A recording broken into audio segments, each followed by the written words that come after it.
नमस्कार, जन उत्तराखंड बुलेटिन में आप सभी का स्वागत है और आपके साथ मैं जुड़ी हूं लीजा। खबरों पर बात करेंगे, लेकिन एक नजर हेडलाइंस पर।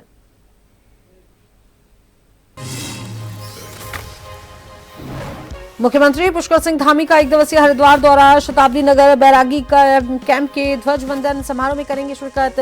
संत समाज और विश्वविद्यालय प्रशासन रहा मौजूद।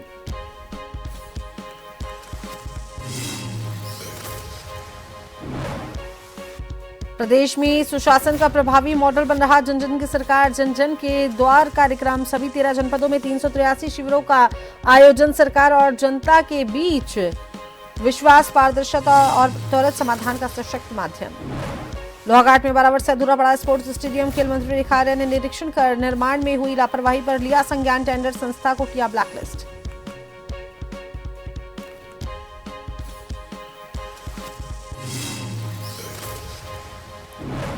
मौनी अमावस्या पर हरिद्वार और ऋषिकेश में भारी भीड़। हर की पौड़ी पर श्रद्धालुओं का लगा तांता। श्रद्धालु लगा रहे डुबकी। घाटों के रूट डाइवर्ट। अलर्ट मोड में प्रशासन।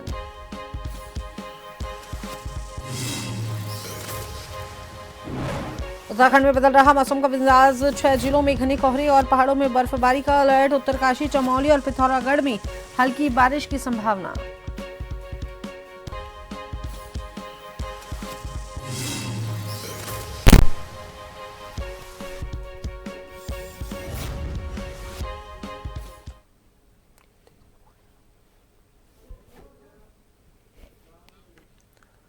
तो चलिए अब बात कर लेते हैं खबरों पर विस्तार से। मुख्यमंत्री पुष्कर सिंह धामी के नेतृत्व में संचालित जन जन की सरकार जन जन के द्वार कार्यक्रम प्रदेश में सुशासन का प्रभावी मॉडल बनकर उभरा है। 17 जनवरी 2026 तक राज्य के सभी 13 जनपदों में 383 शिविरों का आयोजन किया गया, जिनमें 3.7 लाख से अधिक नागरिकों ने सहभागिता की और इन शिविरों के माध्यम से प्राप्त 31,288 शिकायतों में से 21,047 का निस्तारण किया जा चुका है। साथ ही 42,116 प्रमाण पत्र जारी किए गए और 1.67 लाख से अधिक लोगों को विभिन्न जन कल्याणकारी योजनाओं का लाभ मिला। यह अभियान सरकार और जनता के बीच विश्वास, पारदर्शिता और त्वरित समाधान का सशक्त माध्यम बन रहा है।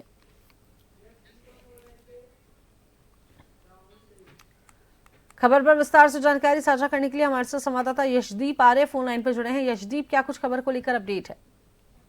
जी, उत्तराखंड में मुख्यमंत्री पुष्कर सिंह धामी के नेतृत्व में चल रहा है जन जन की सरकार जन जन के द्वार कार्यक्रम अब एक सरकारी योजना नहीं बल्कि जमीन पर दिखने वाला एक दावा भी बनता जा रहा है। प्रदेश के सभी 13 जिलों में लगाए गए शिविरों में बड़ी संख्या में लोग पहुंच रहे हैं और अब तक 3 लाख से ज्यादा नागरिक सीधा इन शिविरों तक पहुंचे हैं। जहां लोग अपनी शिकायतें रखी है, वहीं कई मामले मौके पर भी समाधान मिलता हुआ नजर आ रहा है। सरकारी आंकड़ों के मुताबिक अभी तक 31,000 से ज्यादा शिकायतें सामने आई है और जिसमें से 21,000 से अधिक का निस्तारण किया जा चुका है। यानी प्रशासन ने निस्तारण किया जा चुका है, लेकिन साफ देखने को मिल रहा है कि यह कोई दबाव नहीं देखने के लिए मतलब प्रशासन पर, बल्कि साथ साथ कार्रवाई भी देखने के लिए मिल रही है। इन शिविरों में लगातार जाति, निवास और आय जैसे जो प्रमाण पत्र होते हैं वो मौके पर ही जारी किए जा रहे हैं। इसका असर यह है कि आम लोगों को दफ्तरों के चक्कर है वो नहीं काटने पड़ रहे हैं। इसकी वजह से ही हरिद्वार, देहरादून, उधम सिंह नगर और अल्मोड़ा जैसे जिलों में भारी भीड़ देखने को मिल रही है। साथ ही साथ सरकारी योजनाओं की बात करें तो पेंशन, स्वास्थ्य और सामाजिक सुरक्षा से जुड़े लाभ भी सीधा पात्र लोगों तक पहुंचाए जा रहे हैं और साथ साथ ये दावा भी कर रहे हैं कि अब तक 1,67,000 से ज्यादा लोग इस योजनाओं से अलग अलग जगहों पर लाभान्वित हो चुके हैं। कुल मिलाकर यह अभियान सरकार और जनता के बीच सीधा संवाद बनता हुआ भी नजर आ रहा है और साथ ही साथ सवाल यही है कि क्या यह रफ्तार आगे भी बनी रहेगी, लेकिन फिलहाल के लिए जमीनी स्तर पर यह मौजूदगी साफ देखने को मिल रही है। जी शुक्रिया यशदीप, तमाम जानकारी साझा करने के लिए, जुड़ने के लिए।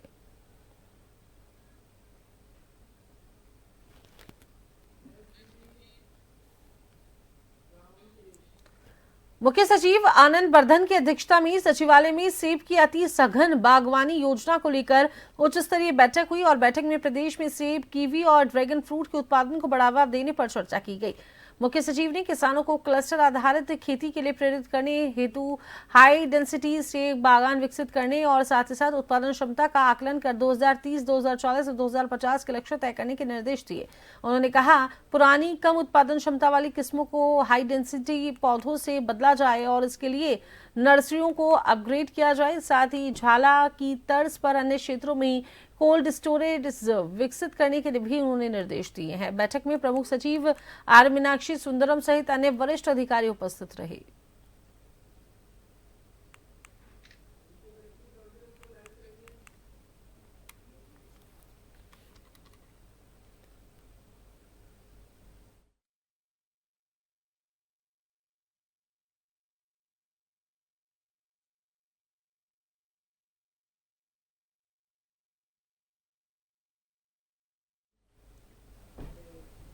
लोहाघाट के छमनिया चौड़ में 12 वर्षों से अधूरे पड़े स्पोर्ट्स स्टेडियम के कार्य पूरे होने की उम्मीद जगी है। प्रदेश की खेल मंत्री रेखा आर्या ने स्टेडियम का निरीक्षण कर निर्माण में हुई लापरवाही पर संज्ञान लिया। उन्होंने बताया कि पूर्व कार्यदायी संस्था को ब्लैकलिस्ट कर दिया गया है और अब नई संस्था के माध्यम से सुरक्षा दीवार व दर्शक दीर्घा का निर्माण कराया जाएगा। अधिकारियों को जल्द एस्टीमेट तैयार करने के निर्देश दिए गए हैं। स्टेडियम को महिला स्पोर्ट्स कॉलेज के अधीन लेते हुए यहाँ अंतर्राष्ट्रीय स्तर की खेल सुविधाएं विकसित की जाएंगी। स्पोर्ट्स कॉलेज के अधीन हो चुका है। पूर्व में जिस किसी कार्यदायी संस्था के द्वारा जो भी कार्य आधा अधूरा छोड़ा गया है, जो कार्य उसमें कुछ तकनीकी चीज़ों के कारण से विलम्ब हुआ है, मैं समझती हूँ कि उसका संज्ञान ले लिया गया है और निश्चित रूप से अब जो वर्तमान में जो कार्यदायी संस्था है उसको आज हमने इंस्ट्रक्शंस भी दिए हैं कि जो हमारा बिल्डिंग बनी है उसके लगती हुई जो दीवार है जिसमें लगातार भू कटाव हो रहा है, तो कहीं बिल्डिंग को क्षति न हो, उसके लिए रिटर्निंग वॉल के लिए आप एस्टिमेट बनाएं ताकि जो है भवन भी सुरक्षित रहे और रिटर्निंग वॉल से जो है हमारा जो मैदान है, वो ग्राउंड है, वो भी सुरक्षित रहे, उसके दिशा निर्देश दे दिए। परेड ग्राउंड और आसपास के क्षेत्रों में आरटीओ ने सख्त कार्रवाई की है। आरटीओ डॉक्टर अनीता चमोला ने मौके पर पहुंचकर यातायात व्यवस्था का निरीक्षण किया और इस दौरान अवैध रूप से खड़ी 5 बसों को हटाकर रेंजर्स ग्राउंड में सीज किया गया। नो पार्किंग जोन से सवारी भरे एक टाटा मैजिक वाहन को भी सीज किया गया है, जबकि यातायात नियमों के उल्लंघन पर 8 वाहनों के चालान किए गए। आरटीओ ने स्पष्ट किया कि नियम तोड़ने वालों के ड्राइविंग लाइसेंस पर भी कार्रवाई की जाएगी। वहीं शिमला बाईपास पर अभद्रता करने वाले एक ट्रैक्टर ट्रॉली चालक के खिलाफ मुकदमा दर्ज किया गया है।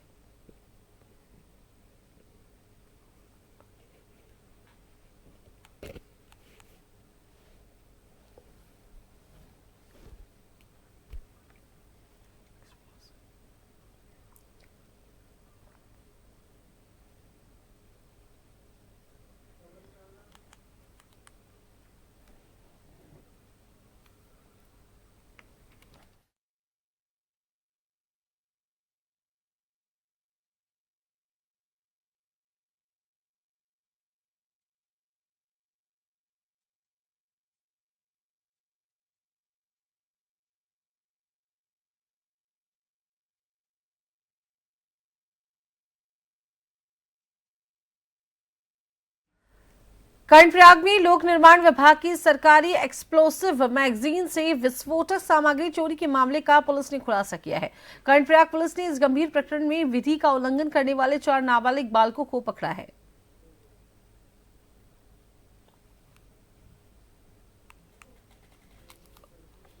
धारा 305, 331(3), 317(2), 3/5 BNS के अंतर्गत संरक्षण में लेते हुए माननीय किशोर न्याय बोर्ड गोपेश्वर जनपद चमोली के समक्ष प्रस्तुत किया जा रहा है। इनसे 239 डेटोनेटर और 1 बंडल फ्यूज वायर भी इनकी निशानदेही पर बरामद किया गया है और कुछ डेटोनेटर और फ्यूज वायर इनके द्वारा नदी में मछली मारने एवं जलाए जाने की बात प्रकाश में आई है। अग्रिम विवेचना के आधार पर जो भी तथ्य प्रकाश में आएंगे उनका भी परीक्षण करवाया जाएगा। इसके अलावा पीडब्ल्यूडी कर्णप्रयाग के अधिकारियों से भी कब कब उनके द्वारा वहां पर चेकिंग की गई और अन्य किस प्रकार की SOP का उनके द्वारा पालन किया जाता, इस बिंदु को भी जांच में शामिल किया जा रहा है। तो बल्लूपुर पांवटा साहिब राष्ट्रीय राजमार्ग का निर्माण तेजी से प्रगति पर है। 44 किलोमीटर लंबे इस राजमार्ग का करीब 80% कार्य अब जो है पूर्ण हो चुका है, जिसकी कुल लागत लगभग 1650 करोड़ रुपए है और इसमें लगभग 25 किलोमीटर मार्ग को ग्रीन कॉरिडोर के रूप में विकसित किया जा रहा है और यमुना नदी पर 2 किलोमीटर लंबे पुल का निर्माण भी किया गया है, जिससे उत्तराखंड और हिमाचल प्रदेश के बीच यातायात सुगम होगा। राष्ट्रीय राजमार्ग प्राधिकरण की टीम ने बल्लूपुर से पावटा बॉर्डर तक परियोजना का निरीक्षण किया और निर्माणाधीन आशारोडी झाझरा मार्ग की भी समीक्षा की।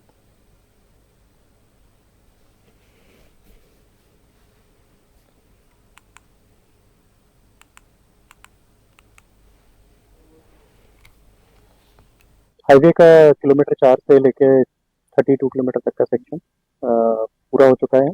कुलाल से लेके झाझरा चौक तक का उसी पे टोल चालू करा गया है और झाझरा चौक से आगे बल्लूपुर का जो सेक्शन है वो मिनिस्ट्री ऑफ रोड ट्रांसपोर्ट के द्वारा डिनोटिफाई कर दिया है, वो नेशनल हाईवे नहीं है, उस पर कोई भी टोल कलेक्ट नहीं किया जाएगा।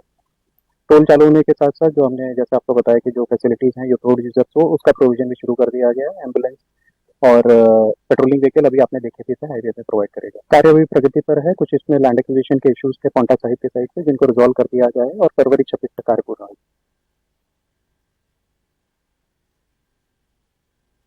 विकासनगर में NH 123/507 के प्रस्तावित चौड़ीकरण और एलिवेटेड रोड निर्माण के विरोध में बुधवार को जोरदार धरना प्रदर्शन किया गया।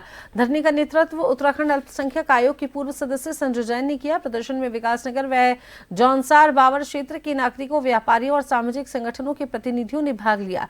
प्रदर्शनकारियों का ये कहना है कि ये मार्ग क्षेत्र की लाइफलाइन है और इसके चौड़ीकरण से नगर पालिका क्षेत्र 2 हिस्सों में बढ़ सकता है, जिससे आमजन व व्यापार प्रभावित होगा। वहीं विधायक मुन्ना सिंह चौहान ने कहा कि 4 लेन परियोजना को लेकर पहले भी NH अधिकारियों से बातचीत हुई और आगे जनसुनवाई कर समाधान निकाला जाएगा।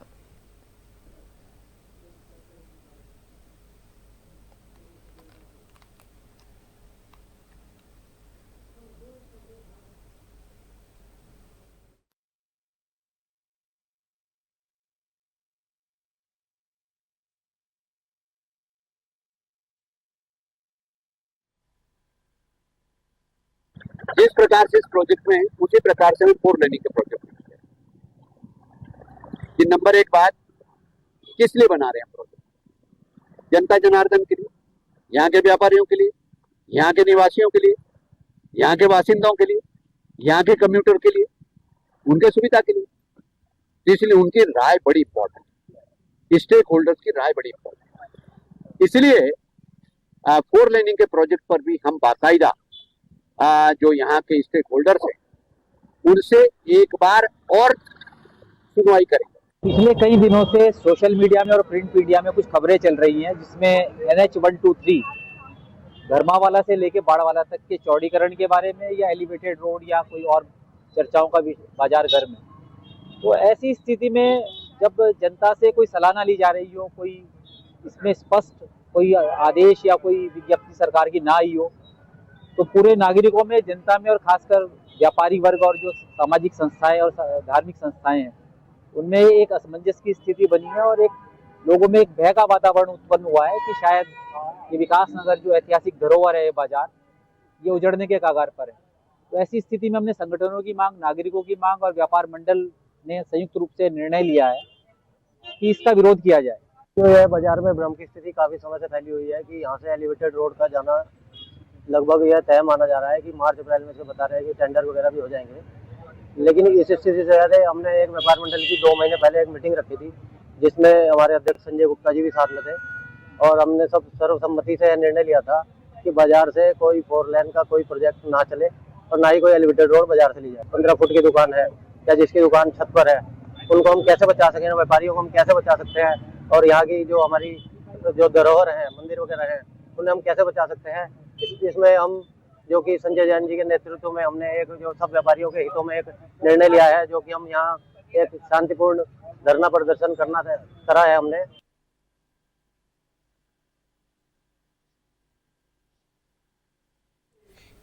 चक्राता क्षेत्र में एक बार फिर गुलदार का आतंक देखने को मिला। खरोड़ा गांव के डाकरा में देर रात गुलदार ने एक छानी में घुसकर 1 दर्जन से अधिक बकरियों को मार डाला, जिससे इलाके में दहशत फैल गई। सुबह ग्रामीणों के पहुंचने पर गुलदार खिड़की फांदकर फरार हो गया।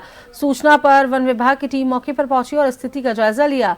गुलदार की गतिविधियों को देखते हुए क्षेत्र में गश्त बढ़ा दी गई है और कई टीमें तैनात की गई हैं। वहीं पीड़ित ग्रामीणों ने वन विभाग से मुआवजे की मांग की है। लगातार घटनाओं से ग्रामीणों में भय का माहौल बना हुआ है।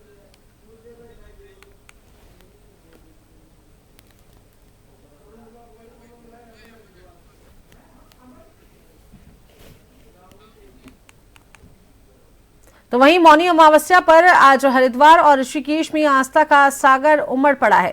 तड़के से ही लाखों श्रद्धालु ऋषिकेश के त्रिवेणी घाट पहुंचकर आस्था की डुबकी लगा रहे हैं। हर की पैड़ी हर हर गंगे और आस्था के जयकारों के बीच श्रद्धालुओं की भीड़ लगातार बढ़ रही है। भारी भीड़ को देखते हुए प्रशासन ने सुरक्षा के विशेष इंतजाम किए हैं। कड़ाके की ठंड के बीच हरिद्वार में हिमाचल प्रदेश, दिल्ली, यूपी, हरियाणा, राजस्थान, पंजाब, बिहार और नेपाल से आए श्रद्धालु गंगा में डुबकी लगा रहे हैं। जैसे ही सूर्य की पहली किरण निकली, गंगा में स्नान और सूर्यदेव को अर्घ्य देने का काम शुरू हो गया।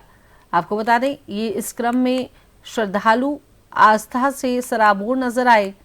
सूर्यदेव को अर्घ्य देने का क्रम सुबह से ही शुरू हो गया। श्रद्धालुओं ने मौन व्रत रखते हुए स्नान, दान और जप तप किया। पावन स्नान को देखते हुए पुलिस प्रशासन ने विशेष चौकसी बरती। घाटों पर अतिरिक्त फोर्स तैनात रही। ड्रोन और सीसीटीवी कैमरों की निगरानी से तथा लगातार यातायात व्यवस्था को सुचारू रखने के लिए रूट डायवर्जन लागू किए गए हैं। किसी भी आपात स्थिति से निपटने के लिए मेडिकल टीमों को भी अलर्ट रखा गया है।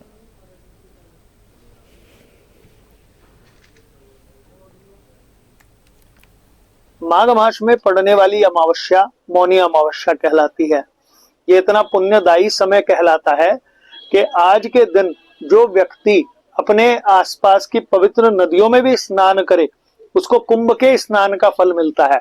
और जो कुंभ क्षेत्र है, हरिद्वार आदि जगह, वहां जो व्यक्ति स्नान कर ले तो ऐसा लगता है कि जैसे देवता सायुज्य हो गया, क्योंकि आज के दिन स्नान करने के लिए स्वयं देवता इस धरती पर अवतरित तो होते हैं।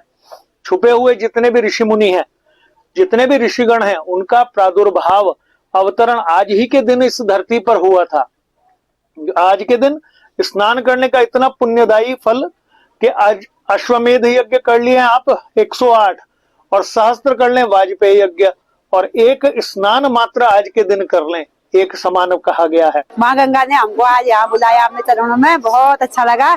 यही मनोकामना के साथ आए हैं, सभी का कल्याण हो, सभी के घरों में सुख समृद्धि हो। माँ गंगा हर साल ऐसे ही बुलाते रहे, माता रानी सबका कल्याण करे। बहुत अच्छा लगा यहाँ आके। आज मौनी अमावस्या का पावन पर्व भी है और पितरों को पिंडदान करने भी आए हैं आज, और अपनी सासू माँ के लेके आए हुए हैं। बड़ा अच्छा लग रहा है, आप लोग भी आइएगा, बहुत बढ़िया लगा। बहुत अच्छी व्यवस्था है यहाँ, कोई चीज की कोई टेंशन नहीं है। पुलिस व्यवस्था से लेके कार्यकर्ताओं से लेके बहुत अच्छा है, बहुत बढ़िया व्यवस्था है। विस्तार से जानकारी साझा करने के लिए हमारे साथ संवाददाता अमन फोन लाइन पर जुड़े हैं। अमन, मौनी अमावस्या का आज दिन है, श्रद्धालु की भीड़ है, क्या कुछ मौके पर अभी स्थितियां हैं, क्या कुछ व्यवस्थाएं की गई हैं? साल की पहली अमावस्या यानी कि कहा जा सकता है कि आज मौनी अमावस्या सुबह से तमाम जो श्रद्धालु थे वो हरकी पौड़ी पर पहुंचने लगे, तो यहाँ पे गंगा स्नान कर रहे हैं। ऐसी मान्यता होती है आज के दिन की, जो श्रद्धालु गंगा घाटों पर आगे सबसे पहले स्नान करते, उसके बाद अपने पितरों का दर्शन करते हो। ये भी कहा जाता है कि आज के दिन जो यहाँ पे पिंडदान होते हैं वो भी यहाँ पे किए जाते हैं, यानी कि पितरों का दर्शन यहाँ पे किया जाता है, पितरों की पूजा पाठ यहाँ पे की जाती है। जो लोग अपने पितरों की पूजा समय से नहीं कर पाते, आज के दिन वो गंगा घाटों पर अपने पितरों का दर्शन करते, पूजा पाठ करते, उनके तमाम जो पाप होते हैं उनसे उनको मुक्ति मिलती है। यहाँ पे खास बात ये देखी जाती है, हरिद्वार में नारायणी शिला मंदिर, यहाँ पे आज हजारों की संख्या में अलग अलग देश के कोनों से जो श्रद्धालु होते, जो भक्त होते, वो अपनी पितरों की पूजा करने के लिए पहुंचते। आज का दिन बहुत ही अहम माना जाता है, जिसको लेकर तमाम जो व्यवस्थाएं थी वो हरिद्वार पुलिस ने पूरी कर ली गई थी। हालांकि आज सुबह से ठंड का जो कहर था वो भी देखने के लिए मिल रहा था, लेकिन लगातार हमने देखा कि जो आस्था है वो कहीं न कहीं ठंड के ऊपर भारी पड़ती हुई दिखाई दे रही थी, क्योंकि यहाँ सुबह 4 बजे से ही तमाम जो गंगा घाट, जो ब्रह्मकुंड घाट हो, जो आसपास के अंदर घाट है, वहाँ पे जो भारी भीड़ थी वो देखने के लिए मिली। तो लगातार यहाँ पे सुबह से गंगा स्नान चल रहे हैं। मेले की सुरक्षा को लेके यहाँ पे तमाम मेला क्षेत्र में तमाम घाटों पे जो है CCTV कैमरे भी लगाए गए हैं और महिलाओं के साथ में कोई दिक्कत परेशानी ना हो इसलिए घाटों में महिला पुलिस बल को भी तैनात किया गया है, जल पुलिस को तैनात किया गया है। क्योंकि अक्सर ऐसा देखा जाता है कि जब अधिक भीड़ होती है घाटों पे तो कहीं ना कहीं जो श्रद्धालु होते हैं उनके डूबने की भी जो संभावना होती है वो बढ़ जाती है। तो उसको लेके यहाँ पे कहीं ना कहीं अब जो जल पुलिस है उसको भी यहाँ पे तैनात किया गया है। कहा जा सकता है कि लगातार तमाम जो श्रद्धालु है वो सुबह से गंगा स्नान कर रहे हैं। शुक्रिया अमन, तमाम जानकारी साझा करने के लिए, जुड़ने के लिए। जन उत्तराखंड बुलेटिन में इतना ही। बने रहिए जन टीवी के साथ। नमस्कार।